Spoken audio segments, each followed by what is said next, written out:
रात्री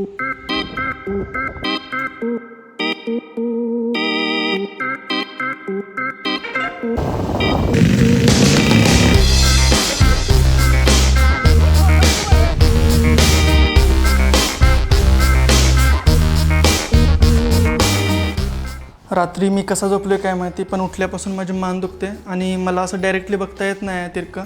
मला असं रोबोटसारखं बघावं लागतं आहे. तर मी आज तुमच्यासोबत रोबोटसारखं थोडंसं बोलेन, तर please excuse me for that. बाकी आपण ब्लॉग करू, हे होईल ठीक. पण आपल्याला काम पण करायचे आहेत 2-3 छोटेसे आहेत. सगळ्यात पहिल्यांदा वायफायचा रिचार्ज संपला आहे, तो करायचा आहे. त्याच्यानंतर लाईट बिल भरायचं आहे आणि बँकेत एक छोटंसं काम आहे जे मी खूप दिवस झालं, ऑलमोस्ट वर्ष झालं मी ते पोस्टपोन करतो आहे.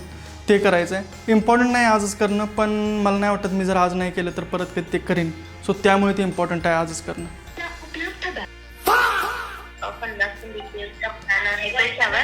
तोच करा, लिंक पाठवून द्या, मी करतो रिचार्ज.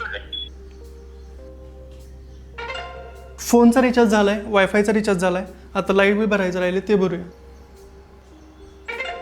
लाईट बिल भरायला विसरणं मी अफोर्ड नाही करू शकत, कारण एकदा सीन असं झालेलं की मी ते काम करत बसलेलो चेअरवर आणि पप्पा आलेले आणि त्यांनी बेडवर इथं लाईट बिल ठेवलेलं. तेव्हा इथे बेड असायचा आणि त्यांनी मला सांगितलं की झोपायच्या आधी लाईट बिल भरून घे, लास्ट डे आहे, उद्या भरलं तर फाईन लागेल. तर मी काय केलं, मी चेअरवरून लगेच नाही उठलो. मी म्हटलं परत उठल्यावर चेअरवरून मग लाईट बिल भरूया, आता लगेच कशाला उठायचं आहे. त्याच्यानंतर 10 वाजले, 11 वाजले, 12 वाजले. मी म्हटलं आता असा पण फाईन लागणार आहे, मग म्हटलं भरूया उद्या सकाळी, आता झोपून घेऊया. त्याच्यानंतर मी नेक्स्ट डे पण ते भरलं नाही आणि मी महिनाभर लाईट बिलच भरलं नाही. त्याच्यानंतर नेक्स्ट लाईट बिल आलं, ते प्लस होऊन आलं. पप्पा बघत बसलेत लाईट बिल. पप्पा म्हणतात लाईट बिल एवढं कसं काय आलं. मी साईडला बसून म्हणतोय द्या इकडे जरा बघू कसं काय आलं. मी म्हटलं कसं झालंय, मी मागच्या वेळी लाईट बिल भरलेलं नाही. म्हटलं मला वाटलं, म्हटलं जरा नंतर भरूया आणि त्यामुळे राहिलंय म्हटलं भरायचं, मी भरून घेतो म्हटलं. तेव्हा असं ठरवलं लाईट बिल हे टाइम टू टाइमच भरायचं, भले ऑफिसमध्ये का भरायला जायला लागे ना, पण भरायचं. कारण डबल येतं लाईट बिल, ती एक वेगळीच गोष्ट आहे. आणि लाईट कट करण्याचे पण चान्सेस असतात गाईस. सो उठा चेअरवरून, लाईट बिल भरा. जी कामं घरातून करायची होती ती झालेली आहेत. आता एक काम पेंडिंग आहे बँकचं, ते बँकमध्ये जाऊनच करायला लागणार आहे. पण त्याच्या आधी कॉफी घ्यायची आहे, कारण caffeine is important and hydration is also important.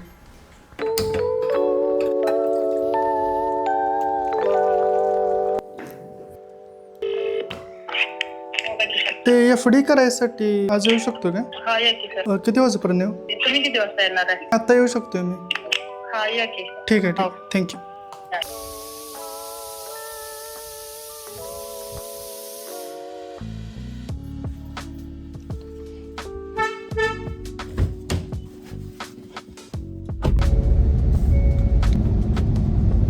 Finally we are heading towards bank. मला पाऊस जास्त नाही आवडत, मला ऊन पण जास्त नाही आवडत, पण पाऊस पडून झाल्यावर जे ऊन पडतं ना आणि सगळीकडे गोल्डन गोल्डन वाटत असतं, ते मला खूप आवडतं. आणि आज तसंच वातावरण झालेलं सगळीकडं, पाऊस पडत नव्हता सकाळपासून आणि ऊन पडलेलं गोल्डन गोल्डन.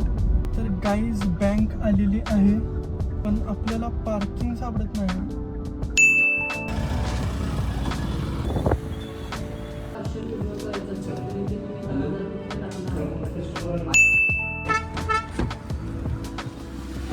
बँकचं काम झालं आहे आपलं, आता घरी जायचं आहे. आणि सौरभचा कॉल आलेला मला. सौरभ माझा मित्र आहे आणि तो म्हणतोय बाहेर कुठंतरी जायचं आहे, तर बघू काय होतं त्याचं.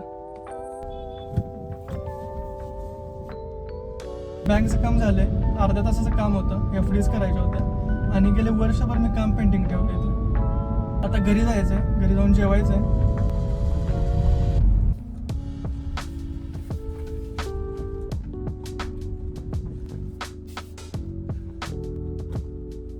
काय जेवण केलं?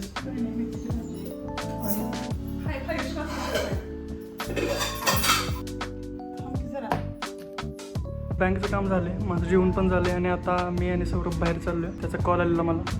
कुठे चाललो आहे मला पण अजून माहीत नाही, त्यालाच माहीत आहे. त्याला विचारूया आपण बाहेर आल्यावर. तर हा आहे सौरभ, माझा फ्रेंड, माझा जिम पार्टनर आणि माझा जिम ट्रेनरसुद्धा. तर मसाई पटाला चाललो आहे. 2 गाड्या आहेत आमच्याकडे, एक ट्रायम्फ आहे आणि एक GT 650 आहे. जर तुम्ही कोल्हापूरकर असाल तर मसाई पठाराबद्दल तुम्हाला माहित असेल, पण जर तुम्ही नॉन कोल्हापूरकर असाल तर ही माहिती तुमच्यासाठी आहे. मसाई पठार कोल्हापुरातलं एक हिल स्टेशन आहे, खूप सुंदर आहे. पावसाळ्यात हे हिल स्टेशन अजून सुंदर दिसतं. सगळीकडे ढग उतरलेले असतात, सगळीकडे पाऊस पडत असतो आणि हिरवंगार झालेलं असतं सगळीकडे. तो ही प्लेस एखाद्या नॅचरल स्टेडियम सारखी फील देते. मी सांगून तुम्हाला नाही करणार ते प्लेस किती ब्युटिफुल आहे. मी व्हिडिओ केलेत तर तुम्ही ते बघा. रॉकस्टार मूवी मध्ये लास्टला एक डायलॉग होता, यहाँ से बहुत दूर सही और गलत के पार एक मैदान है, एक ना मिलूंगा. तर या जागेवर आल्यावर मला ती फील आली, या जागेची फील आली. तुला कसं वाटतंय? गारगार वाटतंय. बाईक नंबर 1, बाईक नंबर 2 ही ह्या भावाची आहे आणि ह्या भावाची आहे. तर काल पाऊस खूप होता आणि आम्ही बाईक्स घेऊन गेलेलो, त्यामुळे जास्त व्लॉग करता नाही आला मला. पण मी खूप व्हिडिओ शूट केलेत आणि त्याचा एक सिनेमॅटिक सिक्वेन्स बनवलाय, तर तुम्ही तो एन्जॉय करा. I could be the one who saved you from this place. We could be as one and we'll escape. We could run away, we don't gotta stay. I can feel it, it burns inside me. Take away the pain, we can go insane. I can feel it, it burns inside me. We could run away, we don't gotta stay. I can feel it, it burns inside me. Take away the pain, we can go insane. Trust me, I won't let you down. I won't let you down. Yeah, I won't let you down. हाय पन्हाळा, हाय सौरभ आणि ही आहे आमची मिसळ. द्या की नका द्या का